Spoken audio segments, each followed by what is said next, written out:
সুপ্রিয় দর্শক মণ্ডলী, আজকের সংবাদপত্রে আপনাদের সবাইকে স্বাগত জানাচ্ছি। দর্শক মণ্ডলী, আমাদের সঙ্গে রয়েছেন ডক্টর জাহিদুর রহমান। জাহেদ, স্বাগত আপনাকে স্টুডিওতে। ধন্যবাদ আপনাকে। বাংলাদেশ প্রতিদিন সীমান্তের আতঙ্ক, আতাউল্লাহ, 1 টাকা আয় করতে 2.5 টাকা ব্যয়।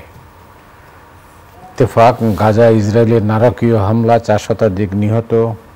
দলগুলো কম সংস্কারে সম্মত হলে ডিসেম্বরে বড় প্যাকেজ চাইলে কয়েক মাস পর নির্বাচন। মানবজমিন 55 আসনের সীমানা পুনর্নির্ধারণ নিয়ে জটিলতা, মুরগির রক্ত গায়ে মেখে প্রতারণা। সমকাল খালের সীমানা নিয়ে ঢাকার 2 সিটি উভয় সংকটে। সংস্কারের মত এখনও জানায়নি বিএনপি ও জামাত এনসিপি। কালের কণ্ঠ পড়াশোনায় পেছাচ্ছে শিক্ষার্থীরা। লন্ডনের সাজাপ্রাপ্ত ইকবাল এখন এনআরবি ব্যাংকের চেয়ারম্যান। আমার দেশ হাওর ধ্বংস করে আব্দুল হামিদের প্রমোদ সড়ক, আওয়ামী লীগের অনিশ্চিত যাত্রা। আমাদের সময় কোম্পানির টাকা লুটপাট বন্ধে উদ্যোগী সরকার, বিলম্বিত সংস্কারে বিএনপি ও মিত্ররা সম্মত হবে না। কালবেলা 730 কোটি সেই ব্যক্তি পথিক গ্রুপের ফারুকি। সচল হচ্ছে শেখ হাসিনার সব পুরনো মামলা। দেশ রূপান্তর, ভবন নির্মাণের শর্ত শিথিল হচ্ছে। দৃষ্টিহীন আনিসের যন্ত্রণার দিনরাত। সময়ের আলো, জানুয়ারিতে সংসদ অধিবেশনের প্রস্তুতি। হাসিনা ও তার পরিবারের 395 কোটি টাকা ফ্রিজ। খবরের কাগজে 1 রাতে 400 জনকে হত্যা গাজায়, আর সংস্কারে অনেক আপত্তি। দিনকাল, পলাতক হাসিনা পরিবারের 1050 কোটি টাকা অবরুদ্ধের আদেশ। আগামীকাল থেকে রাজনৈতিক দলের সঙ্গে ঐকমত্য কমিশনের আলোচনা। সংগ্রাম, ঈদকে সামনে রেখে জাল টাকার ছড়াছড়ি। প্রধান উপদেষ্টার সঙ্গে রাষ্ট্রদূতের সাক্ষাৎ। কাতার বাংলাদেশের অন্তর্বর্তী সরকারের সংস্কার এজেন্ডাকে পূর্ণ সমর্থন দেয়। করতোয়া, উত্তরাঞ্চলের নতুন দিগন্ত। হাসিনা রেহানার পরিবারের 394 কোটি টাকা fridge. The business tender mystery man who sent 720 crore to himself as remittance and dodged টাকা 180 crore taxes. চমকপ্রদ অনেক শিরোনাম, তবে সব শিরোনামের আগে যে বিষয়টা জানার দরকার সেটা হচ্ছে যে আপনি অনেক দিন বাদে আইলেন আমাদের এই অনুষ্ঠানে। তো ভালো লাগছে অনেকদিন পরে। অনেক ধন্যবাদ আপনাকে। তবে এর মধ্যে অনেক ঘটনা ঘটে গেছে, অনেক বক্তব্য আমরা আপনার কাছ থেকে শুনতে পাইনি। যাই হোক, অনেকে বলছেন যে চলমান যে সংকট বাংলাদেশে, এই সংকট থেকে উত্তরণের একমাত্র পথ হচ্ছে নির্বাচন। আপনি কি তাই মনে করেন? আমি শতভাগ মনে করি। আমি শুধু নির্বাচন এভাবে বলবো না, অ্যাজ আর্লি অ্যাজ পসিবল একটা নির্বাচন। মানে এই যে জুন না, মানে ডিসেম্বর হচ্ছে সবচেয়ে আর্লিয়েস্ট ইলেকশনের কথা বলা হচ্ছে। আমি কাউকে এমন বলতে শুনছি, গুরুত্বপূর্ণ মানুষ যাদের সাথে আমি ব্যক্তিগতভাবে পরিচিত, বড় ব্যবসায়ী, বিভিন্ন রকম ক্ষেত্রের গুরুত্বপূর্ণ ইন্টেলেকচুয়ালস, অনেকেই মনে করছেন, এবং আমি ব্যক্তিগতভাবে মনে করি ইভেন ইলেকশনের আগে হওয়া উচিত বলে মনে হওয়া শুরু হয়েছে। 2-3টা ব্যাপার আছে। আমি এবারকার এই সরকারের পর একটা জিনিস খুব ভালোভাবে শিখলাম। আমি 1/11 যখন ঘটে তখন আমি যথেষ্ট রাজনীতি বোঝার বয়সে ছিলাম, সো আমি ওটা ফলো করেছি, আমি এবারও ফলো করেছি। আমি দুটোকে একত্র করে বুঝলাম আমাদের মতো একটা দেশ কখনো কোনো রাজনৈতিক সরকার ছাড়া কেউ ভালো চালাতে পারবে না। আমার সেটা একদম এরপর একটা ফুল স্টপ দিয়ে দিতে চাই। কেন? মানে আমরা পছন্দ করি বা না করি, বাস্তবতাটা এটা যে আমরা একটা ডেমোক্রেটিক কান্ট্রি যদি থাকতাম, শেখ হাসিনা তো এটাকে একেবারে শেষ করে দিয়ে গেছে, তাও যদি থাকতাম, তারপর তো ইনস্টিটিউটগুলো খুব স্ট্রাকচার না, ঠিক মতো কাজ করে না। ইউরোপ, আমেরিকাতে ওদের স্ট্রাকচার এত চমৎকার, ওখানে কে ক্ষমতায় থাকলো এটা খুব বেশি ম্যাটার করে না। ইটালিতে দ্বিতীয় বিশ্বযুদ্ধের পর গড়ে প্রতি বছর কম বেশি একটা করে সরকার, মানে যত বছর গেছে প্রচুর সরকার পাল্টা, কিন্তু ওদের ওই সিস্টেমটা এমনভাবে রান করে ব্যক্তি ম্যাটার করে না। তো সেটা যদি হয়ে থাকে তাদের সমস্যা নেই, কিন্তু আমাদের প্রবলেম হচ্ছে আমাদের সিস্টেম তো কাজ করে না। আমি একটা উদাহরণ দিই। ধরুন একজন দরিদ্র মানুষ হার্ট অ্যাটাক করলেন, স্ট্রোক করলেন, তাকে একটা চিকিৎসা কেন্দ্রে নিতে হবে। আপনি গেলেন, দেখলেন যে ওখানে তার ভর্তি হচ্ছে না, তাকে ঢাকায় পাঠাতে হবে। দেখা গেল যে সে ওইটা যাওয়ার মতো তার সামর্থ্য নাই, তার লোকজন নাই। দেখবেন ওখানে একজন পলিটিক্যাল লিডার যদি জেনুইনলি সে রাজনীতি করে তার কাছে এসে ধরবে, সে তখন চেষ্টা করবে তাকে ঠিক আছে আমি পাঠানোর ব্যবস্থা করি, বা কাউকে বলতে হবে, আমাদের তো এইসব ছাড়া চলে না, সে ফোন করে বলবে যে আপনি ওকে ভর্তি করেন, এটা আমার লোক। সো এই ঘটনাগুলোর কারণে দেখা যায় রাজনৈতিক দল যেহেতু তার সংগঠন আছে তৃণমূল পর্যন্ত, সেই সংগঠনের কারণে সে বেটার সার্ভিস দিতে পারে। এখন এই সরকারের যেটা হয়েছে তার তো আসলে কোনো সংগঠন নেই, ফলে যেটা দাঁড়ালো, আমি নাম বলছি না, খুব পরিচিত একজন ব্যক্তি, খুব গুরুত্বপূর্ণ কলামিস্ট এবং আমাদের এই জোন নিয়ে, সাউথ এশিয়া নিয়ে খুব গুরুত্বপূর্ণ লেখা লেখেন। তার সাথে আমার ব্যক্তিগত একটা আলাপচারিতা, তিনি আমাকে বলছেন উনি ঢাকার বাইরের কয়েকটা জেলা ঘুরে এসে উনি সরাসরি বলছেন ঢাকার বাইরে কোনো সরকার নেই, মানে ওখানে সরকারের আদেশ নিষেধ না, ওখানে লোকাল কেউ কেউ কি করছেন, সেরকম একটা পরিস্থিতি তৈরি হয়েছে। নাম্বার 2, আমি ভারতের অনেক সমালোচনা করব, কিন্তু ভারতের একটা বক্তব্য আমি যদি বলি, আমি একদিন ভারতের একটা চ্যানেল দেখতে গিয়ে তাদের একজন এক্স মিলিটারি জেনারেল একটা ইন্টারেস্টিং কথা বলেছেন। তাকে যখন জিজ্ঞেস করা হলো আপনারা ইলেক্টেড গভর্নমেন্টের কথা বলছেন, আমরা খেয়াল করবো ভারতের মিলিটারি চিফ কিন্তু রীতি ভেঙে কয়েকবার এই কথা বলেছেন, তাদের থিঙ্ক ট্যাঙ্কের লোকজন বলেছেন। তো তাকে যখন জিজ্ঞেস করলো, ওনার উত্তরটা আমার কাছে গুরুত্বপূর্ণ মনে হয়, কারণ এই বক্তব্য আমি আমার দেশেও শুনছি। উনি বলছেন বাংলাদেশের সরকার কে? এটা কি ডক্টর ইউনূস? এটা কি স্টুডেন্টরা? এবং তিনি আরেকটা কথা যোগ করেছেন, এটা কি মিলিটারি? সো একটা সরকার, তাদের কথা উনি বলছেন, আমাদের সরকার যদি কারোর সাথে আলোচনা করতে হয়, ডিল করতে হয়, কার সাথে করবে আসলে? আমি মিলিটারিকে সরিয়ে রাখি, আমি বাংলাদেশে বহু মানুষকে এই কথা বলতে শুনেছি, বহু ব্যবসায়ীকে বলতে শুনেছি, যারা বিভিন্ন ঠিকাদারের কাজ করেন, কাজ পেয়েছেন, কাজ পাওয়ার পর তারা অনেক ক্ষেত্রেই মনে করেন যে আসলে দুটো প্যারালাল সরকারের মতো চলছে, সরকারের আদেশ এক জায়গায় হচ্ছে, কিন্তু সেটার ক্ষেত্রে আবার কোনো ক্ষেত্রে স্টুডেন্টরা একটা আলাদা অল্টারনেটিভ ফোর্স হয়ে এসে সেখানে ইনফ্লুয়েন্স করার চেষ্টা করছে, সরকারের বদলি, পদোন্নতি, বহু ক্ষেত্রে এই আলোচনাগুলো আমাদের সমাজে আছে। ফলে একটা ইলেক্টেড পলিটিক্যাল গভর্নমেন্ট না থাকলে একটা সরকার লাগবে, আসলে একটা সরকার হচ্ছে না। আর সংগঠন যতদিন থাকছে না আসলে পেরে উঠবে না। বিভিন্ন জায়গায় থানা, আমি ব্যক্তিগতভাবে এমন ফোন পেয়েছি আমার পরিচিতরা কেউ যারা থানায় গিয়ে মামলা করতে পারছেন না। তো কি হয়, একজন মানুষ যদি জেনুইন মামলা করতে যায়, মিথ্যা মামলা বলছে, সেটাও যখন নিচ্ছে না, তখনও কিন্তু দেখবেন তিনি তার একটা পলিটিক্যাল মানুষজন, এলাকার যদি গ্রামে হন ওনার ওয়ার্ডের মেম্বারকে ধরবেন, উনি প্রয়োজন হলে চেয়ারম্যানকে ধরবেন, এভাবে করে দেখা যায় তারা এই সার্ভিসগুলো পায়। সো আমরা আরো বেশ কিছু বছর, হয়তো 20, 25, 30 বছর পর আমাদের স্ট্রাকচারটা ডেভেলপ করবে, তখন হয়তো আমাদের এই রকম এসেনশিয়াল মনে হবে না, কিন্তু তার আগ পর্যন্ত একটা পলিটিক্যাল সরকার ছাড়া হবে না। আরেকটা জরুরি ব্যাপার একটু যোগ করা দরকার, এটা সবচেয়ে জরুরি আমার কাছে মনে হয়, যে সরকারটা এভাবে নির্বাচিত না, যে সরকারটা অল্প সময়ের জন্য আছে, এটা 1 বছর 3 মাস, এই তো সর্বোচ্চ, এবং ডিসেম্বরে ইলেকশন হলে মানে কিন্তু 10.5 মাস, 1 বছরও না। সেই সরকারের সময় ব্যবসায়ীরা ইনভেস্ট করবেন না, কারণ এরপর একটা সরকার তৈরি হলে তারা দেখে ডিসাইড করবে সরকারটা কে, এবং সেই সরকারটা 5 বছরের জন্য আসবেন, তিনি ইনভেস্ট করবেন। নাম্বার 2, ইভেন এই প্রশ্ন তৈরি হয়েছে, আমি কোনো ব্যবসায়ীর মনে দেখলাম এই প্রশ্ন এসেছে, সাধারণ মানুষও প্রশ্ন করেন, নির্বাচন কি হবে আদৌ? যদি এই আনসার্টেনিটি থাকে, তাহলে নির্বাচনের আগে যখন ইনভেস্টমেন্ট হবে না, আমাদের চারপাশে আমি যে কোনো সেক্টরের ব্যবসায়ী, বড় ছোট মাঝারি, এমন যিনি দোকান করেন তাকেও জিজ্ঞেস করি তার ব্যবসার কি অবস্থা, তারা প্রায় প্রত্যেকে বলেন প্রত্যেকের ব্যবসা কমেছে, মানুষের চাকরি চলে যাচ্ছে, এবং এটা নিয়ম, একটা সরকার খুব সুশাসন দিলেও আসলে হবে না। তো ফলে ইকোনমি একটা মেজর ক্রাইসিস, এবং ইকোনমি ফাইট ব্যাক করবে না যদি একটা ইলেক্টেড গভর্নমেন্ট না হয়।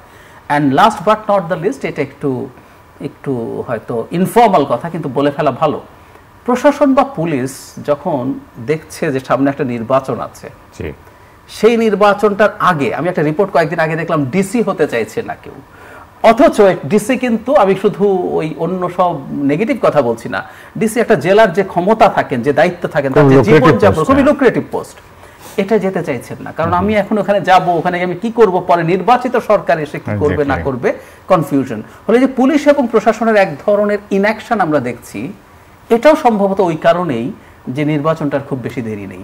সুতরাং এই পরিস্থিতি যত দ্রুত শেষ হয়, একটা নির্বাচিত সরকার যত দ্রুত আসে, সেটা আমাদের জাতির জন্য ভালো হবে। রাজনীতিবিদ, ব্যবসায়ী সহ সমাজের বিভিন্ন স্তরের মানুষ যদি নির্বাচনের কথা বোঝেন, সরকার কেন বুঝছেন না? আমি আসলে জানি না, এখনো সরকার, আমি একজন মার্কিন সেনেটর এসছেন, তার সাথে আজকেও আলোচনায় আমাদের প্রধান উপদেষ্টা তার সেই টিপিক্যাল যে দুটো কথা বলেন যে ছোট প্যাকেজ বড় প্যাকেজ ডিসেম্বর জুন। ধরুন আপনি আজকে নিজে হেডলাইন পড়লেন, বিএনপি এবং তার সহযোগীরা বলছেন যে তারা কোনো বড় বা মেজর সংস্কারে রাজি না। এই কথা কি বিএনপি আজকে বলছে? শুরু থেকে বলছে। এবং আমাদের প্রধান উপদেষ্টা বলেছেন রিপিটেডলি, আমি ওনার অনেকগুলো ইন্টারভিউ মন দিয়ে দেখেছি দেশে বিদেশে, উনি কনসেনসাসের মাধ্যমেই সংস্কার করবেন, কোনো সংস্কার চাপিয়ে দেবেন না। এটা খুব চমৎকার কথা। এবং যদি সেটা হয়ে থাকে, এমনকি একটা পত্রিকার সম্পাদকের সাথে ইন্টারভিউ উনি বলেছেন যদি কোনো সংস্কার ওকে করতে না চায় করবো না, ইলেকশন দিয়ে দেব। তো বিএনপি তো বলছে আমি ন্যূনতম সংস্কার চাই শুধু ইলেকশনের সাথে, তো তাহলে জুনের অপশনটা এখনো কেন আছে? হ্যাঁ তাই তো, এটা আবার শর্তযুক্ত। জুনের অপশন তো আমি আসলে দেখি না, কারণ বিএনপি কোনো একদিন, বিএনপি সমালোচিত হয়েছে, বিএনপিকে যদি এটার ব্যাপারে কেউ সমালোচনা করে করুক, নির্বাচনের মাঠে অন্য দলগুলো সেটা ব্যবহার করুক, যেমন এনসিপি নতুন দল অনেক সংস্কার চায়, সে নির্বাচনে যদি যায় সে বিএনপির বিরুদ্ধে ইউজ করুক, মানুষকে প্রলুব্ধ করুক যে তুমি বিএনপিকে ভোট দিও না, সংস্কার চায় না। কিন্তু বিএনপি যে সংস্কার চায় না এই কথা থেকে তো সে সরে আসেনি, মানে মেজর সংস্কার চায় না, এটা ক্লিয়ারলি বলেছে। এই ক্ষেত্রে জামাতের ভূমিকাটা কি? জামাতকে আমি আসলে ধরতে পারি না, ফ্র্যাঙ্কলি যদি বলি। জামায়াতের প্রচুর সংস্কার লাগবে আলাপ আছে, অনেক সময় স্টুডেন্টদের সাথে অ্যালাইন মনে হয়েছে, আবার কখনো দেখি তারা খুব কম সংস্কারের কথা বলছে, কখনো নির্বাচন নিয়ে তাড়াহুড়া করছে বিএনপি বলে বিএনপিকে সমালোচনা করছে, আবার নিজেরাই মাঝে মাঝে বিএনপির কাছাকাছি সময়ে নির্বাচনের কথা বলছে। আমি আসলে জামাতের অবস্থানটা আমি এখনো ক্লিয়ারলি দেখি না। আমার যে একটা ব্যক্তিগত অপিনিয়ন, এই 5 আগস্টের পর থেকে জামায়াতের সর্বোচ্চ পর্যায়ের যে নেতৃত্ব, তারা বিভিন্ন ক্ষেত্রে একটু কনফিউজড আচরণ করছেন। তারা তাদের পলিটিক্যাল স্ট্যান্স কি ঠিক করবেন আপনার কেন মনে হয়? তারা পাল্টে যাচ্ছে। যেমন ধরুন তারা বিএনপিকে আক্রমণ করেছে প্রথম দিন থেকেই, একেবারে মানে সর্বোচ্চ পর্যায়ে থেকেই আক্রমণ হয়েছে, ইঙ্গিতে নাম না তুলে সেই আক্রমণ করছেন। কিন্তু আবার একটা পর্যায়ে দেখা গেল যে না, তার সাথে যখন পরিস্থিতি খারাপের দিকে যাচ্ছে তখন আবার সেখান থেকে সরে আসছে। আওয়ামী লীগকে ক্ষমা করে দেওয়ার কথা এসছে, আবার পরে যখন সমালোচনা হলো না তার বিচার হতে হবে, আবার কিছুদিন পর বলা হলো যে আওয়ামী লীগকে বারবার ফ্যাসিস্ট বললে আমার খারাপ লাগে, ওরা আমাদেরই স্বজন। সো আমরা দেখেছি তাদের ন্যারেটিভের প্রচুর পাল্টাপাল্টি, মানে 180 ডিগ্রি পাল্টে যাওয়া। এতে আমার কাছে মনে হয় যে তারা তাদের যে পলিটিক্যাল যে ইডিওলজি বা আদার স্ট্যান্স সেই জায়গায় তারা কনফিউজড আছে। সমাজে কোনো কিছু মানে হলো, এটা নিয়ে যখন প্রচুর প্রতিক্রিয়া হলো তারা সেটা পাল্টে ফেলছেন, এগুলো করছে। অনেক ধন্যবাদ। এই অন্য প্রসঙ্গে যাই। সেটা আপনি জানেন যে আজকের যেটা একটা খবর আছে যে তুলসী গ্যাবার্ডের নাম শুনেছেন আপনি, মার্কিন গোয়েন্দা প্রধান, তিনি কিন্তু বাংলাদেশ প্রসঙ্গ নিয়ে কথা বলেছেন গতকাল। আসলে কথা বলার পরে এটার ব্যাপক তোলপাড় হয়েছে। ঢাকায় প্রধান উপদেষ্টার অফিস থেকে প্রতিবাদ জানানো হয়েছে, পররাষ্ট্র উপদেষ্টা নিজেও বলেছেন যে এটা খুবই গুরুতর এই মন্তব্য, বিশেষ করে এই মাইনরিটির উপর নির্যাতনের বিষয়টা। তো আপনি কিভাবে দেখেন পুরো বিষয়টাকে? ধন্যবাদ। খুবই গুরুত্বপূর্ণ ব্যাপার। তুলসী গাবার্ড সম্পর্কে আমি আশা করি, ধারণা করি যে আমাদের দর্শকরা সব জানেন। তারপর 2-3টা বাক্য একটু বলে রাখবো। তিনি ভারতীয় নন, কিন্তু তিনি হিন্দু ধর্মের খুবই সিনসিয়ার অনুসারী। শুধু হিন্দু ধর্মের অনুসারী বললেও যথেষ্ট হয় না। আর তার মা আসলে প্রথম হিন্দু হন, তার বাবাও পরে হিন্দু ধর্মে কনভার্টেড হন, তিনি জন্ম হয়েছে হিন্দু হিসেবে। তার ইসকন যে সংগঠনটার কথা আমরা রিসেন্টলি খুব জানি, তার মা আসলে ইসকন ইন্সপায়ার্ড, তুলসী নিজেও তাই। এ পর্যন্ত হলেও ঠিক ছিল, কিন্তু তুলসীর সাথে আরএসএস এবং বিজেপির খুব সিরিয়াস সম্পর্কের হিস্ট্রি আছে অন্তত 10-12 বছর, যখন তুলসী গাবার্ড ফেমাস হয়ে ওঠেননি। তো এটা মাথায় রেখে আমরা যদি চিন্তা করি সেই ক্ষেত্রে আমাদের বুঝতে হবে এর কোন তো সিরিয়াস গুরুত্ব আছে। আরেকটা জিনিস তার পজিশনটা সম্পর্কে বলি, এটা আমরা যেটাকে মন্ত্রী বলি, ওদের আসলে স্টেট মানে সেক্রেটারি, সেই লেভেলের একটা পজিশন, যিনি 18টা গোয়েন্দা সংস্থার রিপোর্টিং বস। আমরা যেগুলোর কথা অনেকেই জানি, সিআইএ, এফবিআই এবং অল দ্য মিলিটারি ইন্টেলিজেন্সেস, তারপরে কোস্ট গার্ডের যে ইন্টেলিজেন্স, যত ইন্টেলিজেন্স আছে সবগুলোর রিপোর্টিং বস কিন্তু উনি, যেটা 2004 সালে মানে 9/11-এর পর এই পজিশনটা তৈরি করা হয়েছে। So it's a very powerful position.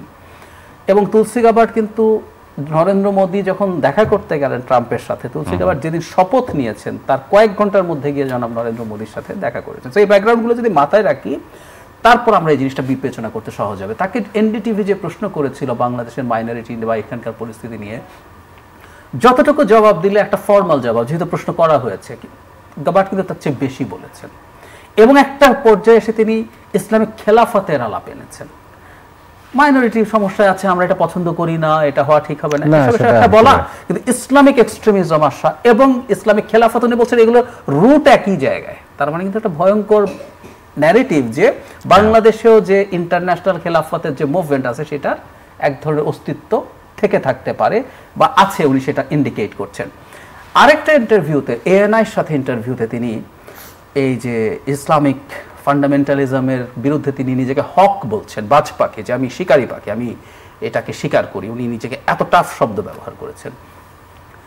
এখন আমাদের আমাদের প্রেস উইং থেকে প্রধান উপদেষ্টার যে বক্তব্য দেওয়া হয়েছে, আমি মনে করি এটা অপ্রয়োজনীয়ভাবে টাফ হয়েছে। প্রথম কথা, এটা না দিলেই ভালো হতো, কারণ তিনি আসলে খুব স্পেসিফিকলি যে নিজে থেকে অনেক আগ্রহ করে বলেছেন তা না, তাকে লিড করা হয়েছে একটা জিনিসের প্রশ্ন করে, তাকে এটা রেসপন্ড করতে হয়েছে। এড়িয়ে গেলেই ভালো ছিল, কিন্তু অনেক বেশি টাফ ধরনের বক্তব্য দেওয়া হয়েছে। আমি মনে করি না এটা ঠিক হবে, কারণ আমেরিকার মতো দেশের এক্সিস্টেন্স বা তার প্রভাবকে আমরা আসলে এড়াতে পারবো না।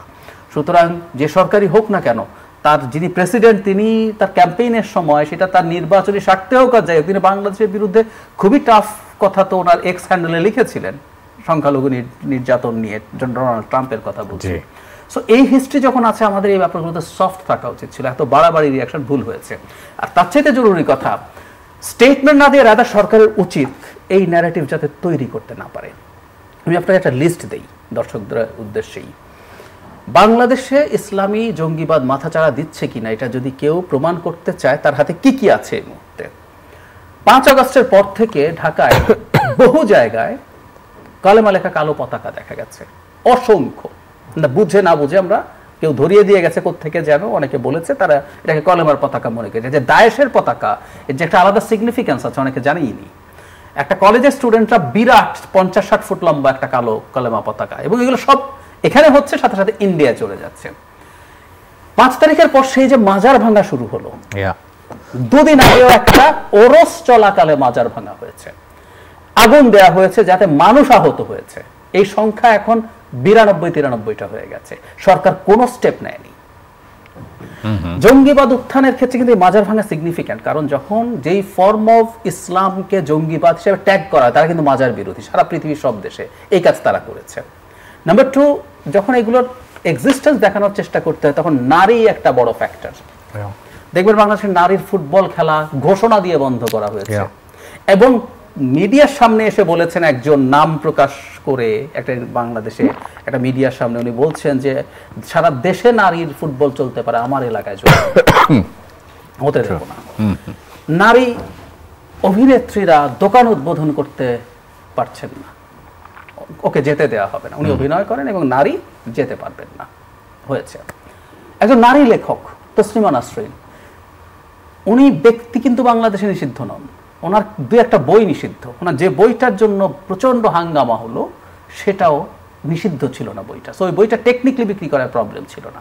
এবং এই বই মেলাতেই নারীদের স্যানিটারি ন্যাপকিনের একটা দোকান কেন স্যানিটারি ন্যাপকিনের বিজ্ঞাপন দিয়েছে, তারা বিনামূল্যে ন্যাপকিন জনগণকে দিচ্ছিল। নারীদের তো এটা খুবই গুরুত্বপূর্ণ একটা সার্ভিস। একজন নারী মেলায় এসে হঠাৎ করে তার প্রয়োজন হতে পারে, ওই দোকানকে কালো কাপড় দিয়ে ঢাকতে বাধ্য হয় এবং পরে সেটা পরিবর্তন করতে হয়েছে।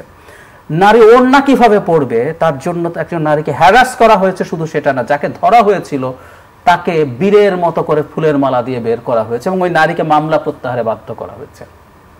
2জন নারী স্মোকিং নিয়ে তাদেরকে রাস্তায় পেটানো হয়েছে, কিচ্ছু করা হয়নি এটার বিরুদ্ধে। রমজানে কোনো মানুষ রেস্টুরেন্টে খাবেন, পর্দা ঢাকা রেস্টুরেন্টে, রমজানের পবিত্রতা এই দেশের মানুষ আবহমান কাল থেকে রক্ষা করে। এই ঢাকা শহরে কোনোদিন প্রকাশ্যে কেউ পানাহার করে না, অথচ এইখানে তো প্রচুর ভিন্ন ধর্মের মানুষ আছে। আমি অন্য অসুস্থ বর্ণতের কথা বাদই দিলাম, আমি মনে করতে পারি না কয়েক বছর আগে তো ভয়ঙ্কর গরমের মধ্যে রমজান ছিল, জুন মাসে, জুলাই মাসে, আমি তো দেখি না রাস্তায় বসে বসে রিক্সায় বা বাসে কেউ পানি খাচ্ছে। কিন্তু ওই পর্দা ঢাকা রেস্টুরেন্ট থেকে বের করে এনে কান ধরে উঠবস করানো হচ্ছে। আরো 2-3টা জেলায় রেস্টুরেন্টে হামলা হয়েছে। প্রকাশ্যে ঘোষণা দেওয়া হচ্ছে এই বাজারে নারীরা আসতে পারবে না, রমজানের সময় বন্ধ রাখতে হবে। এই সবগুলো যদি আপনি একত্র করেন, ঘটনা কি অনেক হয়ে গেছে না? হচ্ছে তো। তার চাইতে জরুরি কথা যেটা, ঘটনা কোনো জায়গায় ঘটতে পারে, একটা সরকারকে যে কাজটা করতে হয় ব্যবস্থা নিয়ে দেখাতে হয় যে আমি এগুলো এন্ডোর্স করি না। এবং ফাইনালি যেটা সবচেয়ে জরুরি কথা, হিজবুত তাহরির ভীষণভাবে মাঠে নামলো এবং এই যে খেলাফতের কথা বলো, তো ঘোষণা দিয়ে খেলাফত করছে এবং কয়েকদিন আগে তারা খেলাফত র্যালির আয়োজন করলো। সরকার শেষ পর্যন্ত ব্যবস্থা নিয়েছে, কিন্তু এত বড় একটা র্যালি হতে পারলো কিভাবে? এই নিষিদ্ধ সংগঠন, সোকল নিষিদ্ধ সংগঠন, আমি ব্যক্তিগতভাবে জানি বহু জায়গায় বহু মানুষের কাছে যায়, কাউন্সেলিং করে, তাদের কিছু প্রকাশনা আছে সেগুলো দেয় খুব ওপেনলি। সরকার যে তাদের বিরুদ্ধে সিরিয়াসলি স্টেপস নিচ্ছে একেবারেই না। সব যদি যোগ করে আমি দেখব সরকার আসলে এই যে ন্যারেটিভ তৈরি হওয়ার গ্রাউন্ড হচ্ছে সেটাকে ঠিকমতো হ্যান্ডেল করতে পারছে না। আর সরকারের না একটা জিনিস মনে রাখতে হবে, এটা কেউ কেউ বলেন না আমার এখানে তো এটা নাই, পৃথিবীতে এরকম হয় না। এরা কি ওয়েপন অফ মাস ডিস্ট্রাকশন ছিল, কিন্তু একটা ন্যারেটিভ তৈরি হলো এবং সেটার ভিত্তিতে ডিজাস্টার হয়ে গেল। আমি বলছি না সেই ডিজাস্টার হচ্ছে, কিন্তু একটা দেশ সম্পর্কে একটা ন্যারেটিভ তৈরি করা যায় এবং আমাদের সাথে টাফ ফাইট করছে, আমাদের সাথে শত্রুতা করছে খুবই পাওয়ারফুল একটা দেশ ভারত, যে দেশটার মানে এই প্রশাসনে, ট্রাম্প প্রশাসনে প্রচুর পাওয়ারফুল মানুষজন আছে। এই যে তুলসী গাবার্ডের পর আমরা আমাদের দেশের মানুষ তো অন্তত দুইটা গোয়েন্দা সংস্থা চিনি, সিআইএ আর এফবিআই। এফবিআই এরও চিফ একজন ইন্ডিয়ান বংশোদ্ভূত, ক্যাশ প্যাটেল। আমাদের সাউথ এশিয়ান জোনে ডোনাল্ড লুর জায়গায় যিনি আসছেন উনি ইন্ডিয়ান বংশোদ্ভূত, উনি এখনো সেনেটে পাস হয়নি, হলে উনি তাই হবেন। সো সব কিছু যদি চিন্তা করি আমরা, ইন্টারন্যাশনাল মিডিয়া প্রচুর লোকজন আছে। আপনি বাংলাদেশের পরিস্থিতি নিয়ে সার্চ দিলে আমি এটা চেক করে দেখেছি, যত ইনফরমেশন আসে আপনার আমার সামনে সব হচ্ছে ইন্ডিয়ান আউটলেটের। সো এই জায়গায় আমাদের না সরকারের স্টেপ নিতে হবে এবং ওগুলো ভিজিবল করে তুলতে হবে। সরকার স্টেপই তো নিচ্ছে না, কিন্তু আখেরে কে লাভবান হবে? লাভবান হবে ভারত, আওয়ামী লীগ, আমরা ভীষণ ক্ষতিগ্রস্ত হব। কারণ আমি দেখছি আসলে আস্তে আস্তে এই জায়গাটাতেই আসলে আমাদেরকে টার্গেট করা হচ্ছে। এটা আমি আজ না, বেশ আগেও বলেছি। কিছুদিন আগে জনাব মোদি যখন ট্রাম্পের সাথে দেখা করতে গেলেন, জয়েন্ট যে স্টেটমেন্ট দুজন দাঁড়িয়ে দিয়েছেন, সেখানেও কিন্তু ট্রাম্প ইসলামিক টেররিজম বা ফান্ডামেন্টালিজম ফাইট করার জন্য তিনি মোদির সাথে কাজ করবেন, এই কথা কিন্তু ট্রাম্প নিজের মুখে বলেছেন। তার স্টেটমেন্ট যখন দিচ্ছেন আমি এটা শুনেছি। এবং আমরা যদি এখন দেখি বেশ কয়েকটা জায়গায়, ইয়েমেনে, তারপর সিরিয়াতেও অ্যাটাক হচ্ছে, ইয়েমেনে আমেরিকা নিজে অ্যাটাক করছে। একসময় অনেকে মনে করতো ট্রাম্প আসলে কোথাও অ্যাটাক করবে না। গাজায় হামলা শুরু হয়েছে এবং ইসরায়েল বলছে আমেরিকাকে ইনফর্ম করে সব স্টেপ হচ্ছে, রীতিমতো গাজা নিজে দখলে নিয়ে নেওয়ার কথা বলছে। সো ট্রাম্প সম্পর্কে এই আলাপ করা যেতেই পারে যে তিনি এক ধরনের ইসলামোফোব মানুষ, সুতরাং তার সামনে এই ন্যারেটিভ নিয়ে যাওয়া কঠিন কিছু না। উনি আমাদের বিরুদ্ধে এক্স হ্যান্ডেলের স্ট্যাটাস দিয়েছেন তো তাই যদি হয়ে থাকে, এবং অত্যন্ত টাফ একটা স্টেটমেন্ট উনি দিয়েছেন, তো তাকে তো আসলে এই ধরনের নানান কিছু দিয়ে একটা ন্যারেটিভ তৈরি করে আমাদের বিরুদ্ধে কোনো স্টেপ নেওয়ার জন্য ইন্সপায়ার করা যেতেই পারে। So will have to be very careful. এক হচ্ছে এটা হতে দেওয়া যাবে না এবং সেটা দেখাতে হবে যে আমরা স্টেপস নিচ্ছি, কিন্তু আমরা আসলে কিছুই করছি না। এই সরকার ক্রমাগত তার অক্ষমতা এবং অথর্বতা, আমি মাজার ভাঙা সম্পর্কে বলতে পারি, স্পেসিফিকলি আমি যারা মাহফুজ আলমের কথা বলবো, তিনি তার ফেসবুকে লিখেছেন, ব্রিফিংয়ে কয়েক দফা বলেছেন, অন্যান্য উপদেষ্টা বলেছেন, এই দুদিন আগে আগুনে পুড়িয়ে দেওয়া হলো, লুটপাট হলো, 93তম বা 94তম মাজার, এটা কেউ কিছু করছেন না। তো আমি খুবই এই কারণে একটু ভয়ের জায়গায় আছি, সেটা হলো আমি তুলসী গাবার যা বলেছেন এটাকে আমি অনেক ভয়ের কিছু বলবো না যে বাংলাদেশের মহাবিপদ হয়ে যাবে, কিন্তু আমি দেখছি ধাপে ধাপে ধাপে ধাপে বিরাট একটা লিস্ট তৈরি, যে লিস্ট আমি দিলাম এই লিস্ট কিন্তু কেউ না কেউ তৈরি করছে, আরো ডিটেইল তৈরি করছে, আরো ডিটেইল তৈরি করছে এবং এগুলো জায়গা মতো পৌঁছে দিচ্ছে। অবশ্যই, অনেক ধন্যবাদ আপনাকে। আপনি জানেন যে গাজায় ইসরায়েলের তাণ্ডব চলছে, একদিনে 400 জন নিহত। মাঝখানে যুদ্ধবিরতি হলো, ট্রাম্প কি বললেন, কারণ পুরা রিভার্সের কথা দেখছি, রিভার্স দেখছি। এবং আমরা মানে তাদের আলটিমেটলি ট্রাম্প যতদিন আছে গাজা খালি করে ফেলারই চেষ্টা চিন্তা আছে, এবং আমরা আসলে তাই হয়তো দেখতে পারবো এই সামনের সময়টা খুবই টার্ময়েলের মধ্যে যাবে। ট্রাম্প বহু জায়গা থেকেই তার নিজকে সরিয়ে নিয়েছেন এবং উনি কোন জায়গায় থাকবেন এবং কিভাবে থাকবেন এটা একটা ক্লিয়ার মেসেজ। বাট এই গাজা আমেরিকা নিজে দখল করতে চায় এবং গাজার লোকজন ইজিপ্ট, জর্ডান, যেখানে যেখানে পারো চলে যাও, এটা আমরা দখলে থাকবে, এই জায়গায় বলেছে। তো আমরা সামনে তাদের জন্য খুবই খারাপ অবস্থা দেখছি। মাঝখানে কিছুদিন আমরা পাওয়ারফুল আরব দেশগুলোকে একটু কঠোর দেখছিলাম, কিন্তু আমি এই যে এটার প্রতিক্রিয়া এখনো খুব আসতে শুরু করে নাই, আমি মনে করি না তারা খুব টাফ কিছু নেবে, করলেও সর্বোচ্চ কিছু। মানে আরব বিশ্বের এই অবস্থাটা কেন? প্রত্যেকের তো আসলে তার নিজস্ব যে চিন্তার জায়গা, তার ক্ষমতা দখল করে রাখা। ট্রেডিশনালি যেটা হয়েছিল সেটা হচ্ছে এই দেশগুলো যেহেতু কোনটা ডেমোক্রেটিক কান্ট্রি না, প্রত্যেকটা রাজতন্ত্র, এবং তাদের প্রত্যেকটা রাজতন্ত্র আদতে অপারেশনের মাধ্যমে ক্ষমতায় টিকে থাকে, ফলে তারা সবসময় ভয় পেয়েছে যে আমার সিকিউরিটি কে দেবে। ওই রেজিমগুলোকে আসলে আমেরিকা দীর্ঘদিন তার ছায়ায় রেখেছে, তো সেই ছায়া থাকার জন্য সে আসলে খুব বেশি অন্যদিকে যায়নি। আবার কিছু স্ট্র্যাটেজিক অ্যালায়েন্সও হয়েছে। আমি সৌদি আরবের ক্ষেত্রে যদি বলি, মিডল ইস্টের সবচেয়ে পাওয়ারফুল দেশগুলোর একটা, সৌদি আরব যেহেতু ইরানের সাথে তার পাওয়ারের এক ধরনের ফাইট আছে, তো শত্রু যেমন বন্ধু হয়, ইসরায়েলের সাথে তার এক ধরনের আনএক্সপোজড একটা ধরনের গোপনীয় সম্পর্ক ছিল, কারণ ইরানের শত্রু ইসরায়েল আছে। সেই কারণে সৌদি আরবের সাথে তাদের এক ধরনের আন্ডারস্ট্যান্ডিং ছিল, সেই রকম স্বার্থের হিসাব নিকেশ আছে। এইসব নানান ক্যালকুলেশনের দিনের শেষে আসলে নীতিনৈতিকতা আর টিকে থাকে না, পৃথিবীটা এরকমই। অনেক ধন্যবাদ আপনাকে। ধন্যবাদ। দর্শক মণ্ডলী, আজ এ পর্যন্তই। আপনারা সবাই ভালো থাকুন। শুভরাত্রি।